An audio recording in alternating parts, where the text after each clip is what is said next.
Hey guys, and welcome back to the channel. My name is Sane, and today we are going to be talking about the best legends to use in Season 7 Ranked World's Edge Edition. The ranked split has just happened recently in the past couple days. We're back on World's Edge, and if you're trying to grind to like Masters and Predator just like I am, this video is supposed to help you out deciding on who you should be playing in Ranked, even if you're just trying to get out of gold and, get into Platinum, get into Diamond, stuff like that. Just grinding through Ranked. These are going to be the best characters. I'm going to talk about who's the best characters and which characters you should probably stray away from if you're really trying to, reach high levels and rank and stuff. As well as in this video, I'm going to be touching on competitive, what we've been seeing in competitive on World's Edge, and what more we're going to see, and what more legends we should expect to see in tournament play like ALGS and stuff like that. So if you're interested in the competitive scene at all, and maybe you want to pick up a character for the competitive scene, this video will help you out as well. But it's going to be more centered on ranked, and let's just get straight into it. I'm going to start from the bottom to the top. I think that's an exciting way to talk about it. I'm not going to be focused on the characters lower on the list as much. I don't feel like I want to describe why they're not good as much. I want to focus more on why the characters are good. Why the S tier, why the A tier characters are so good. So I'm just kind of going to blow through the bottom half of the tier list pretty quickly. I'll touch on them a little bit, but the characters you want to avoid when you are playing ranked and when you're playing this game, like for competitive, anything like that. It's Loba, Octane, Rampart, and Mirage. Just because, to put it simply, Loba and Octane and Mirage are all very selfish characters. Their abilities don't really help the team out that much. They have one ability each that helps the team. Loba's Black Market can get you loot, can get you whatever loadout is in the area, which can be nifty if you're really not comfortable with all the guns in the game. Loba can be really helpful for you, so you can find the ones that you are feel comfortable with.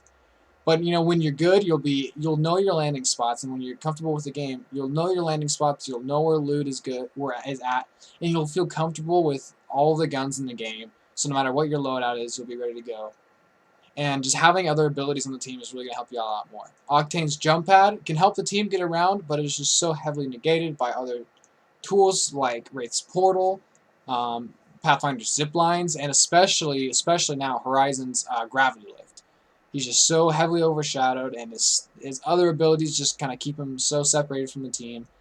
He's just kind of this casual, fun, slap-happy character to play. But in top level, high level, he's not the pick for you.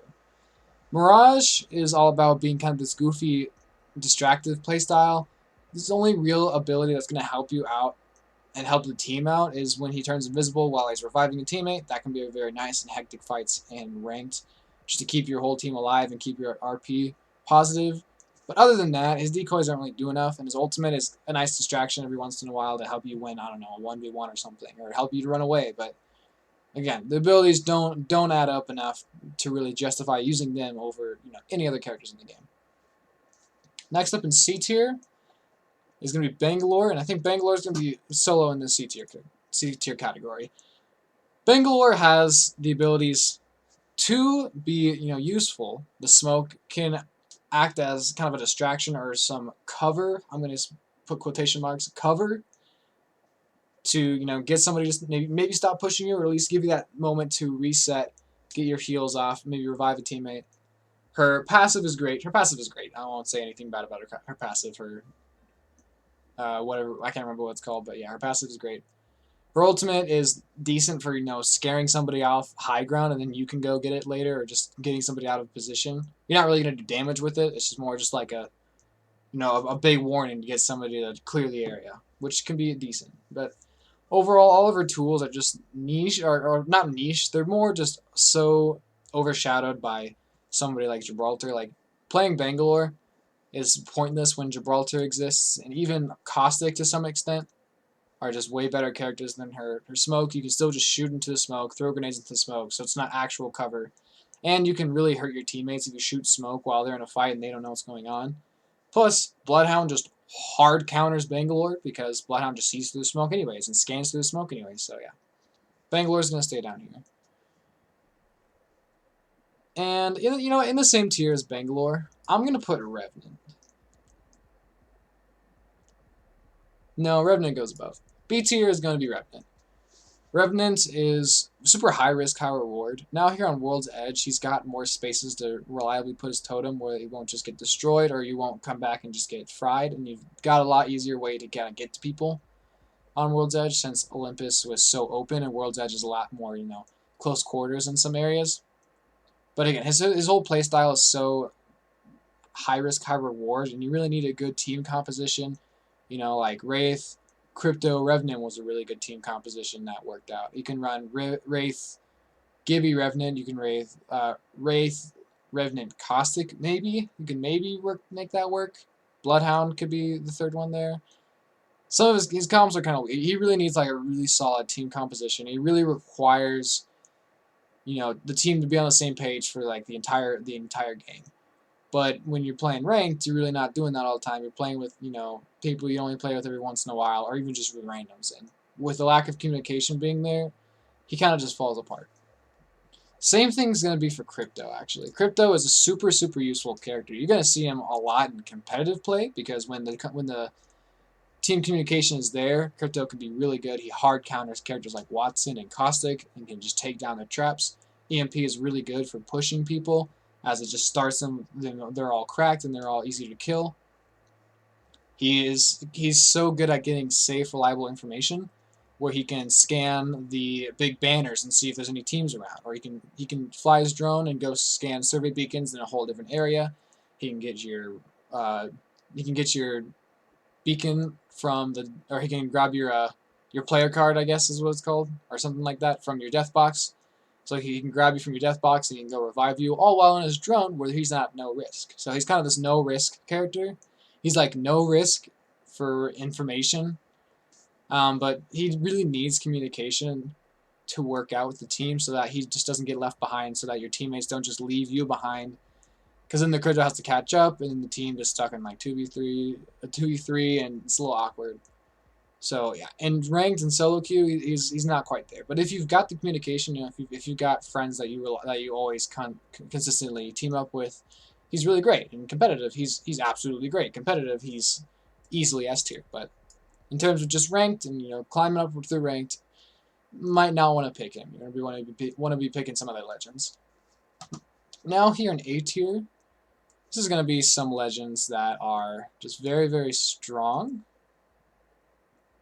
But are held back by a couple of things. Pathfinder is a very, very, very strong character. He's got great movement with his grapple, and zipline can really help the team. The only real issue with Pathfinder is he's such a big hitbox and has low profile still, so he just gets absolutely blown up. And in terms of mobility, you've got Horizon, whose gravity lift you get every 15 seconds, so she's able to get the whole team around a lot quicker than he is. But he can scan survey beacons, which can be nice for you if you really want to do that. You don't have to worry about it as much in ranked as you would in like competitive pro play.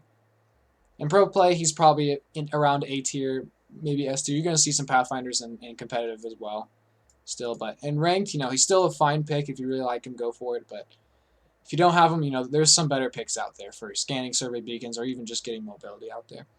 Next is Caustic. Caustic, again, kind of like these two, requires. Actually, I'm going to talk about these two together. Watson and Caustic together. These two really require the communication that kind of Crypto and Revenant do, because since their whole playstyle is about getting in a building and bunkering that down, if you don't have the communication there, whether your teammates don't have mics or just don't really know the plan, these two running around and kind of on this high octane playstyle that some people like to do, they get just kind of stuck. If they're out in the open, they get stuck and their abilities are pretty pointless, and you're not really as flexible. But if you get into a building, you're able to bunker down these buildings like crazy. In World's Edge, there's so many places you can take with these two characters. The communication's there, and if the slowed down playstyle is there for you and your team, they're really great. And once it comes to competitive play, Watson will be S tier. She's super good at holding down buildings. Caustic is maybe S tier, maybe A tier. It's kind of the borderline here. You can use him if you want. He's kind of an alternate playstyle to Watson, just if you like the gas instead of liking her fences, stuff like that. Yeah, and when you're climbing ranked, you got to be careful with these two, because yes, they can be super useful, but if your team is really just running around, which in my experience, I've had a lot of teammates like that who just like to run around, they want to get early KP, they want to be mobile, And if I'm ever Watson, I just get stuck and I hardly ever use my abilities that much. And I just always think to myself, wow, I really wish I was a more mobile, versatile character right now. And that's going to take us into the S tier. Now, S tier, I kind of want to do S tier. I'm going to do, okay, I'm going to do this. I'm going to do A plus and then I'm going to do S tier because I think these two characters are definitely noteworthy, or definitely not quite as strong as the top three, but are very, very effective in their own right. And that's going to be Horizon and Lifeline. I'm going to talk about Horizon first. Horizon's mobility, as I've been saying, is way better than Pathfinder's and Octane's just because you get it so much.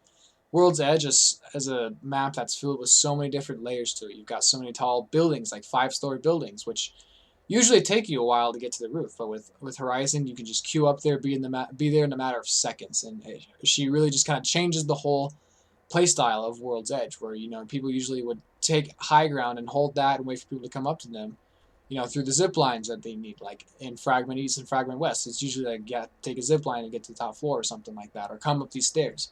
But Horizon can just go from the outside and get you up there really quickly.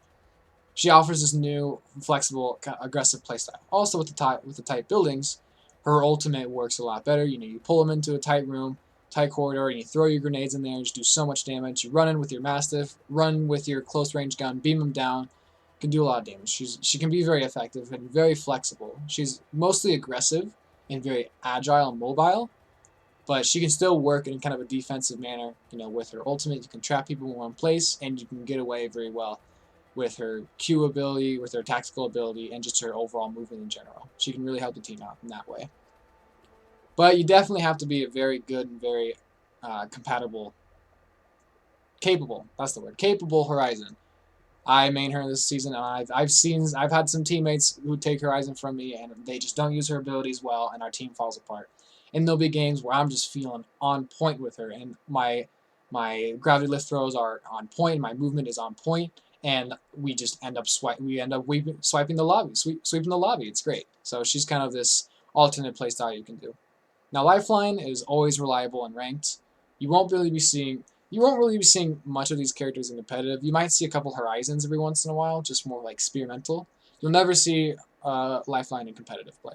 But for ranked, she is just nice for keeping your team alive, kind of like how I talked about with Mirage earlier.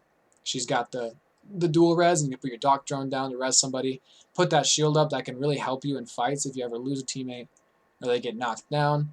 She's just really good at that whole combat medic abilities she got. It's really just her passive. That's the whole reason she's good. Having her health grown can be nice too, in case you're running out of ring, in case you're trying to wrap around through ring so you don't get pinched in this really awful choke point.